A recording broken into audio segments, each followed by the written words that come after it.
खुलुमबाय आङो सिबिरानि ब्रह्म एसबी बड' निउज चेनेलाव नोंथांमोनखौ आरोबावहाय बरायनानै लाबाय जाय बिथांमोना सानसेयारि खौरां नायनो मोजां मोनो बिथांमोना आंनि बे एसबी बड' निउज चेनेलखौ साबस्क्राइब खालामनानै लानो हागोन मानो होननानै बुङोबा बे चेनेलनि गेजेरजोंनो जोङो सानफ्रोमबो सानसेयारि खौरांखौ फोसावो राजखान्थि समाजखान्थि आरो गुबुन आयदानि सायाव जोङो बे चेनेलनि गेजेरजों थार खौरांखौ फोसावो नोंथाङा जुदि खौरां नायनो मोजां मोनोबा बे चेनेलखौ साबस्क्राइब खालामनानै लानो हागोन निसिमा बियाबाव बिसायख'थिनि थाखाय बियार फेरेंगा बिथाङा 15निफ्राय 20 कौटि रां बाहायगोन नाथाय बे रांखौ बबेनिफ्राय मोनदों फेरेंगाया बे सोंथिखौ खालामदों निसिमा बियाबनि बिपिएफनि बिजाथि जेम्स बसुमतारिया बुंथिदों दि निसिमा बियाबाव फेरेंगाया 15निफ्राय 20 कौटि रां बाहायनो नागिरदों नाथाय बे 5 बोसोराव बबेनिफ्राय एसेबां बुरजा रां मोनखो बिथाङा एनडिएफबिआव थानाय समाव बेबायदि रां आरजिनो हाया दा बिथांनाव बबेनिफ्राय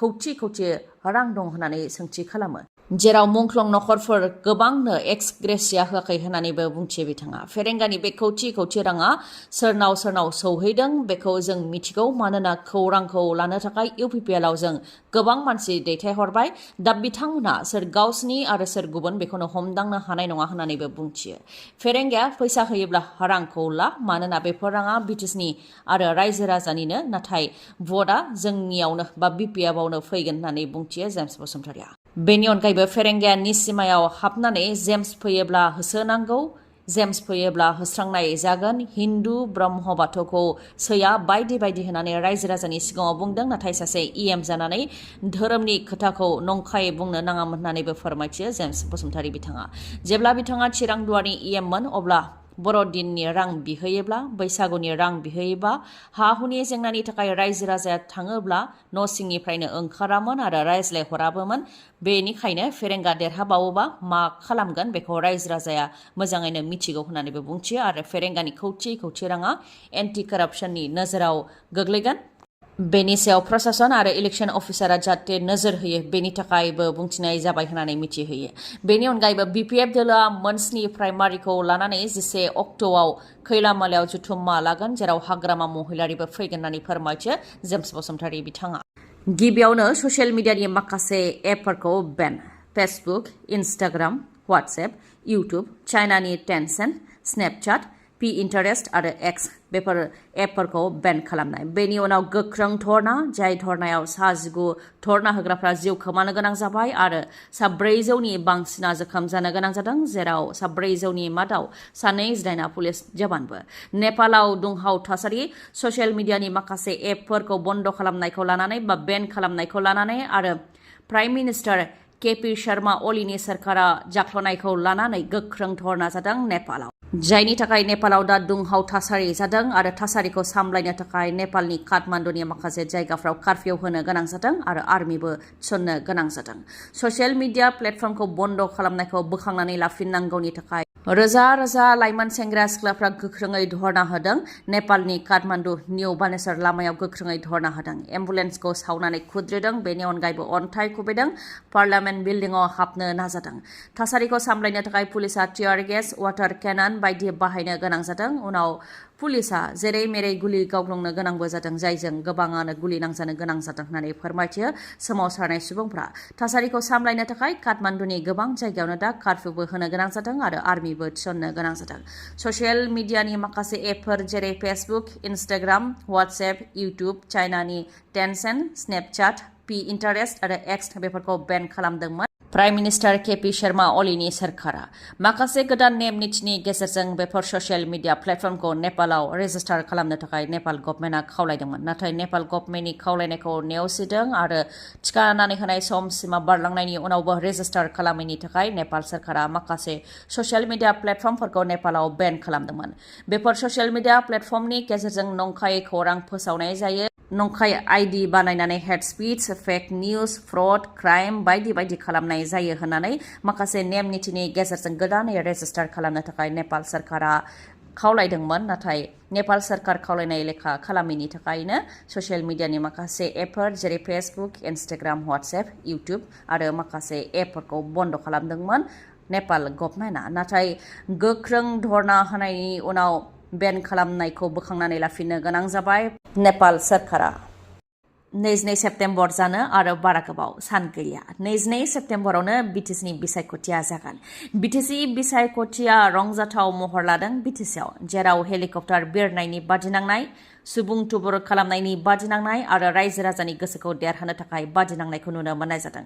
गाव गावनि दोलोनि मोजां बुंनानै आरो गुबुननि गाज्रि बुंनानै माबोरैहाय रायजो राजानि गोसोखौ बोनो हायो बेनि राजखान्थि खालामनायखौ नुनो मोननाय जादों बिटिसिआव। एसेबां नारा नाथार दावहा जानायनि उनाव बिटिसिआव सोर देरहागोन बेखौ 26 सेप्तेम्बरासो फोरमायसिगोन। गोजोन, रैखाथि आरो गुबुन गुबुन हारि माहारिनि गेजेराव खौसेथि लाबोनाय बे मोनथाम मोन्थोरखौ लानानैनो प्रमद बर' बिथाङा मोनफ्रोमबो बिसायख'थिनि फोसावदिं मेलाव बिबुंथि लाखिनायखौ नुनो मोननाय जादों। प्रमद बर' बिथाङा 14 नं चिरांदुवारनि सान्थिपुर, 10 नं देबरगाव बियाबनि सरलपारा आरो सालबारि बियाबाव जय मुसाहारिनि जानानै बिसायख'थिनि गोख्रों फोसावदिं मेल खुंदों, जेराव प्रमद बर' बिथाङा मोनथाम मोन्थोर अदेबानि इसुखौ लानानैनो बिसायख'थिनि फोसावदिं मेल खुंनायखौ नुनो मोननाय जादों। सरलपारायाव थांनानै रायजो राजानि जेंना सुस्रांनो रादाय होदों प्रमद बर' बिथाङा, जेरै दै, हा खुरखानाय आरो हा हुनि जेंना, बेफोरनि सायाव UPPLआ खामानि मावदों होननानै फोरमायथियो। बेनि अनगायैबो सरलपारा उल्टापानि लामाया सेंसन जाखाबाय होननानै फोरमायथियो। दा आलो गोजोन रायजो जानो हाबाय, बेनिखायनो बेयाव 90% भट मोनगोन होननानै दाबि खालामो प्रमद बर'आ। लोगोसेनो सरलपारा टुरिस्ट प्लेसआव भुटान इन्डिया फ्रेन्डशिप पार्क बानायगोन, 10 कौटि रांनि गेदेर गेस्ट हाउस बानायगोन होननानै रादाय होयो। बेनि अनगायैबो UPPL सोरखाराव आथोनाबो रां जाख्ल'नाय जायाखै।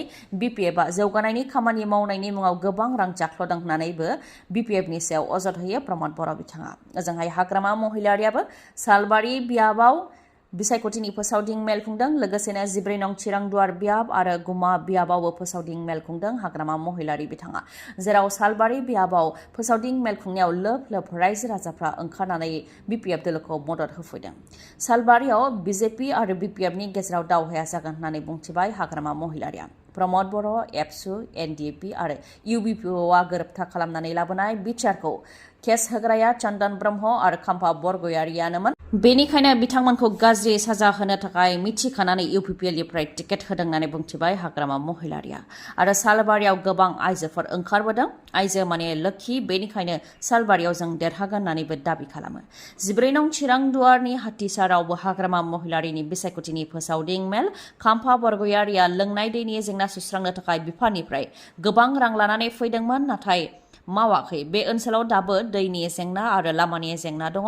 BPFआ सोरखाराव फैब्ला बेंटल कलेजाव थांलाय फैलाय खालामनो 2 बास होगोन होननानैबो रादाय होयो हाग्रामा महिलारिया। बिजनीनि दंसियापारायाव दुंहाव थासारि, मुस्लिम धोरोमनि सासे दुथाङा हिन्दु हिन्जावसाखौ जिनाहारि खालामनो नाजानायखौ लानानै दुंहाव थासारि।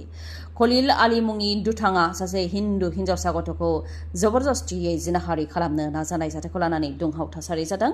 जाथायथिलियाव पुलिसा फैदोंबाबो थासारिखौ सामलायफैनो हायाखै।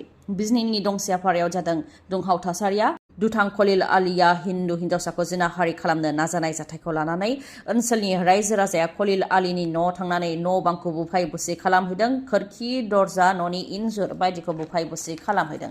पुलिसा जाथायथिलियाव थांदोंबाबो थासारिखौ सामलायहैनो हायाखै। हिन्जावसा गथ'आ फोरमायथिनाय बायदिब्ला दुथाङा हिन्जावसाखौ हमनानै न'आव लानानै थांदोंमोन, बेनि उनाव जिनाहारि खालामनो नाजादोंमोन आरो बुरखायनो थाखाय रांबो होदोंमोन, नाथाय हिन्जावसाया होख्राव होसि खालामनायाव होख्रावनायखौ खोनानानै खाथि खालानि सुबुंफ्रा खलिल आलीनि न'आव फैदों। बेनि उनावनो खलिल आलीखौ पुलिसनो गथायनानै हरनायजों लोगोसे खलिल आलीनि न' बां बायदिखौ बुफाय बुसि खालामदों, दरजा, खोरखि, इन्जुर बायदिखौ बुफाय बुसि खालामदों रागा जोंनाय रायजो राजाफ्रा।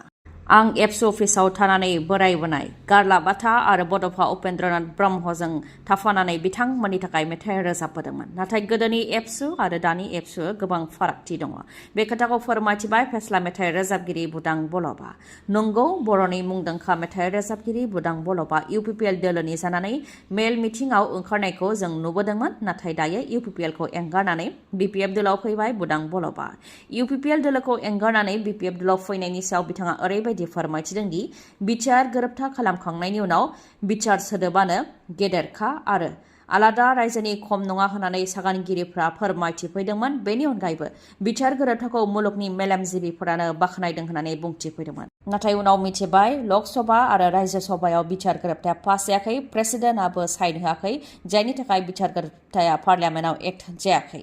बेनि अनगायैबो बिटिआर गोरोबथानि गेजेरजों tribal university, central university, NIT, नेरिम, स्पर्ट्स इउनिभार्सिटि बायदि फसंथानफोर जानो गोनां दंमोन, नाथाय बेफोरबो जायाखै।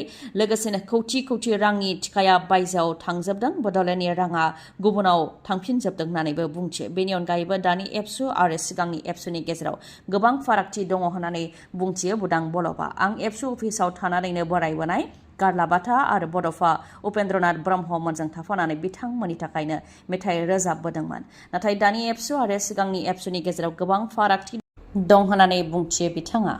दिपेन बर'आ UPPL आरो BPFखौ ज' खालामनो नागिरनायनि बेलायावबो बिथाङा बुंथियो दि गिबियाव बिथाङा गेजेरनि जाग्रोथों। बिथाङा माब्लाबा BJPनि जानानै बिसायख'थिनि फोसावदिं मेल खुङो आरो माब्लाबा UPPLनि जानानै बिसायख'थिनि मेल खुङो होननानै बुंथियो। आरो बबेबा बेसादखौ जिजों हुगारनो थाङोबा जिया गिबियाव साफा जाग्रोनो नांगोन, नङाबा बे जिनि मैलायानो बै बेसादाव नांगोन होननानैबो बुंथियो बुदां बलबा। मुन्ना भाई MBBS हमदों क'क्राझाराव। नंखाय MBBS डिग्री लानानै डक्टरनि साख्रि मावनो फैनाय मुन्ना भाई MBBSखौ क'क्राझारनिफ्राय हमनो हादों। नेशनेल मबाइल इउनिट हेल्थ सार्भिसाव साख्रि मावनो थाखाय नंखाय MBBSनि डिग्री लानानै साख्रियाव जइन जानो फैदोंमोन आनिचुर रेहमान मुंनि सुबुङा। आनिचुर रेहमाना बङाइगाव जिल्ला अभयापुरीनि थागिबि। थांनाय 1 सेप्तेम्बराव नेशनेल मबाइल इउनिट हेल्थ सार्भिसाव साख्रि मावनो थाखाय जइन जाफैदोंमोन। बेनि उनावनो क'क्राझारनि थिथागुरिनिफ्राय पुलिसा एरेस्ट खालामदोंमोन। गिबियाव सोंनाय फिननाय लानो थाखाय एरेस्ट खालामदोंमोन आनिचुर रेहमानखौ। बेनि उनाव सोंनाय फिननाय लानायाव गासै जाथायानो सोराङाव फैदों। गोजोन्थों खौरां।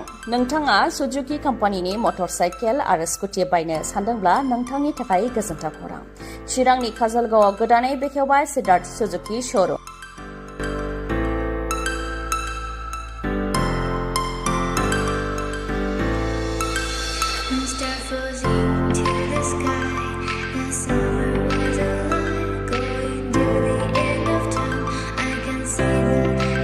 काजलगावनि पेट्रल पाम्पनि साखाथियाव गोदानै बेखेवदों सेप्ट सुजुकी श'रुम। बायदि बायदि गाबनि आरो समायना रमायना स्कुटि आरो मटर साइकेलखौ नोंथांमोनहा बे श'रुमनिफ्राय मोननो हागोन। लोगोसे नोंथाङा स्कुटि आरो मटर साइकेलखौ बायोब्ला गिफ्टबो मोननो हागोन। बेसेन नाङालासे हेलमेट मोननो हागोन। ल' डाउन पेमेन्ट होनानैनो नोंथाङा मटर साइकेल बा स्कुटिखौ मोननो हागोन। नोंथाङा जुदि मोजाङै मिथिबावनो गोसो दङबा 8638767699 नङाबा 7002252878 बे जानबुं नाम्बारावबो फोनांजाबनो हागोन। गोजोन्थों। खौरांखौ जोबजासे खोनासंनायनि थाखाय गोजोन्थों। उननि समाव आरोबाव जों बेबायदिनो लोगो मोनफिनबावगोन।